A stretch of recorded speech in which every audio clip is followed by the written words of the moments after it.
So இந்த series ODI series இது வந்து ஒரு நிறைய இம்பார்ட்டன்ஸ் இருக்குது. ஏன்னா 2027 வேர்ல்ட் கப்புக்கு இது ஒரு ப்ரீகர்சராக இருக்க போது இதுலேருந்து நிறைய விஷயங்கள் நம்ம கெயின் பண்ணிக்கலாம். அதுக்கு முன்னாடி இங்கிலாண்டில் இந்தியன் டீம் ஒரு மாதமாக இருக்காங்க. நிறைய விஷயங்கள் நடந்தது. ஒன்று ஒன்றா வருவோம். Women's team T20 world cup disappointing. ஆனால் அவங்க முடிக்கும் போது first test at Lord's historic win. யூஸ்வலாக நம்ம உமன்ஸ் டீம் வந்து நம்ம மென்ஸ் டீமை நிறைய வகையில் இன்ஸ்பயர் பண்ணியிருக்காங்க. ஆர்சிபி எடுத்துக்கோங்க, அவங்க ஜெயித்தாங்க. அடுத்த வருஷமே மென்ஸ் டீம் ஜெயித்தாங்க.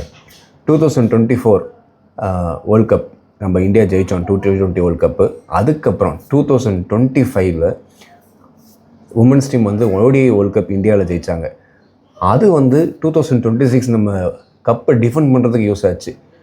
நம்ம ஹோம் கண்டிஷன்ஸில் ஜெயிக்க முடியுமா? இப்போ தான் உமன்ஸ் டீம் ஜெயித்தாங்க, நாமளும் ஜெயிச்சு காட்டுவோம் அப்படின்னு ஒரு இன்ஸ்பிரேஷன்.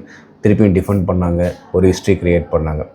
அதே மாதிரி இந்தியன் டெஸ்ட் டீம் நான் ஏற்கனவே சொல்லியிருந்தேன், இப்போ ஐசியூவில் இருக்குது. அதை காப்பாற்றுறதுக்கு ஒரு இன்ஸ்பிரேஷனாக உமன்ஸ் டீம் எடுத்துக்கிட்டு இப்போ ஸ்ரீலங்கா, அடுத்து நியூசிலாந்து, அப்புறம் ஆஸ்திரேலியா இந்தியாவுக்கு வருது. சூப்பராக விளையாடி வேர்ல்டு டெஸ்ட் சாம்பியன்ஷிப்பில் சுப்மன் கில் கேப்டன்சியில் நம்ம ஜெயிக்கணும், ஜெயிப்போன்னு நம்புகிறேன். அடுத்த T20 சீரிஸ் எல்லாத்துக்கும் ஒரு டிசப்பாயிண்டிங்காக இருந்தது. என்னடா எல்லாருமே வந்து 4 மேட்சும் தோற்றுட்டோமே, யாருமே சரியாக விளையாடலையான்ட்டு. பரவாயில்லைங்க, இன்னும் அடுத்த வேர்ல்ட் கப்பும் சரி, அப்புறம் லாஸ் ஏஞ்சல்ஸில் நடக்க போகிற ஒலிம்பிக்ஸும் சரி 2 இயர்ஸ் இருக்குது. Right time. இதில் நிறைய விஷயம் லேர்ன் பண்ணிக்கலாம். நான் ஏற்கனவே சொன்ன மாதிரி இந்த ஓடிஐ சீரீஸ் தான் ரொம்ப ரொம்ப முக்கியம். அதில் இந்தியாவுக்கு கிடைச்ச முக்கிய பாசிட்டிவ் குர்னூர் பிரார்.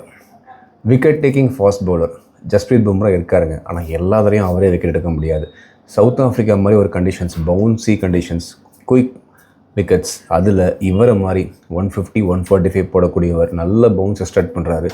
கன்சிஸ்டண்ட்டாக எல்லா மேட்ச்லேயும் எல்லா ஃபேஸஸ் ஆஃப் கேம்லேயும் விக்கெட் எடுக்கக்கூடிய எபிலிட்டி இருக்குது. அது இல்லாமல் சப்போர்ட் நிறைய இருக்காங்க. ஹர்ஷித் ராணா, பிரஷித், ஹர்ஷ்தீப் இவங்களாம் இருக்காங்க. பட் பும்ராவுக்கு அடுத்து ஒரு விக்கெட் டேக்கிங் ஆப்ஷன் எல்லா ஃபேஸஸ்லேயும் ஒருத்தர் கிடச்சிட்டாரு.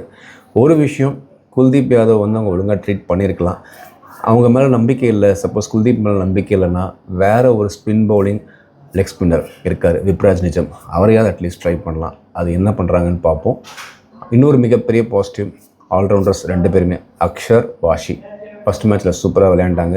இன்றைக்கி 3rd மேட்ச்லையும் சூப்பராக அட்லீஸ்ட் அக்ஷர் தான் இருக்கிறாரு, அவர் விளையாடுவார் நம்புவோம். இந்தியா அந்த சீரீஸ் ஜெயிச்சு ஒரு கான்ஃபிடன்ஸ் கெயின் பண்ணட்டும். அதே மாதிரி இதிலேருந்து நிறைய விஷயங்களை நம்ம எடுத்துகிட்டு 2027 வேர்ல்ட் கப்புக்கு இன்னும் பெட்டராக ப்ரிப்பேர் ஆகும். ரோஹித்துடைய லாஸ்ட் மேட்சா, ரோகோ டுகெதர் இது லாஸ்ட் மேட்சா, இந்த மேட்ச் முடிச்சுட்டு பார்ப்போம். மீண்டும் அடுத்த கிரிக்கெட் சென்டர் பதிவில் சந்திப்போம். நன்றி.